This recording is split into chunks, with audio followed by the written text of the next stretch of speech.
Ақтауда ақын Анар Шамшадинованың шығармашылық кеші өтті. Жырға жанын берген қыз атты рухани шарада қаламгердің жаңа кітабының тұсауы кесілді. Сиясы кетпеген өлеңдерде оқылды. Поэзияға шөлдеген халық ақынымен сахнада қауышты. Сен келерсің бір күні, маған қымбат сый қылып деп басталатын өлең жолдары көпке таныс. Осыдан 21 жыл бұрын шыққан туынды әлем елдеріне де кең тарады. Әннің сазын маңғыстаулық композитор Марат Ордабаев шығарса, сөзін Анар Шамшадинова жазған. Бүгінгі кеш ақын қыздың шығармашылығына арналды. Бұл Анар Шамшадинованың оқырманмен жыр кешінде бірінші кездесу емес. Бұған дейін Ақтау мен Алматы қаласында шығармашылық кеші өткен. Араға 18 жыл салып, ақын халқымен қайта қауышты. Бала кезінен поэзияға құмартқан ол 90-шы жылдардан бастап түрлі жыр сайыстарына қатысты. Өлеңдері Әзірбайжан, испан, қырғыз бен түрік тілдеріне аударылды. Анар Шамшадинова бүгінде 3 баланың анасы. Қоғамдық шаралардан да қол үзген жоқ. Ақынның әр өлеңі жүрегін жарып шығады. Өйткені менің жырларым менің өмірім дейді ақын.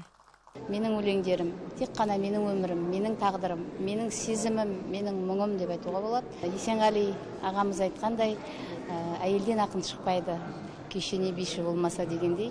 Ақын болу өте қиын, өйткені отбасы, ошақ қасы, жаңағы қоғамдық жұмыстар, негізгі жұмыс барлық араласқан кезде кейде осы үлгермей жатасың.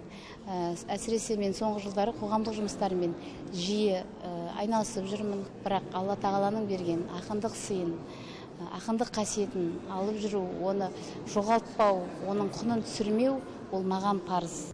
Рухани кеште ақынның жаңа жырлары топтастырылған 6-шы кітабының тұсауы кесілді. Сондай-ақ бұл қалада бір адам бар әні көпшілік алдында алғаш рет шырқалды.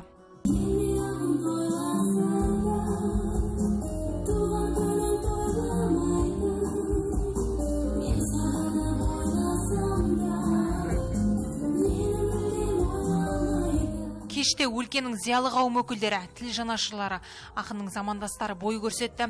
Соның бірі Тамара Асар.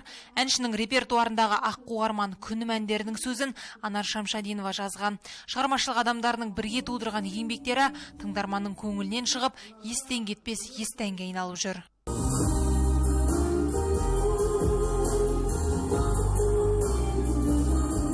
Анар сияқты ақын қыздардың кеші күнде өтсе де артық емес.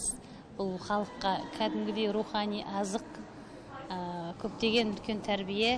Себебі шабыт арқылы халықпен байланыс жасау, халықтың жүрегінен орын табу, оны өлеңмен өрнектеу, бұл үлкен қасиет. Анар екеуміз өте жақсы доспыз, құрбымыз, сырласпыз. Бұл мен болып ойланып, мен болып толғанатын тіршіліктегі бір жанның бірі. Бұндай құрбымен бірге үзеңгілес болу мен үшін үлкен мәдениетті мақтан. Шығармашылық кеш құтты болсын. Анарды тағы да құттықтаймын. Есеп беру концертінде ақынның неге жүрмін ақын деген кеудемен, өмірімнің мәнін таппай егілдім. Қара өлеңге сеніп жүрмін құдайдай.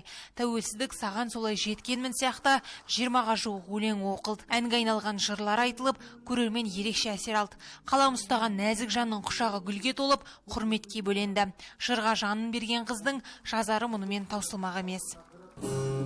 Сағынышым сенді сөз, шала жағып жүрдіріп, қайда қашан белгісіз, сен келерсің бір күн. Мөлдір Батырбай, Саламат Қайыпов, Амангелді Тұрахмет, Дидар.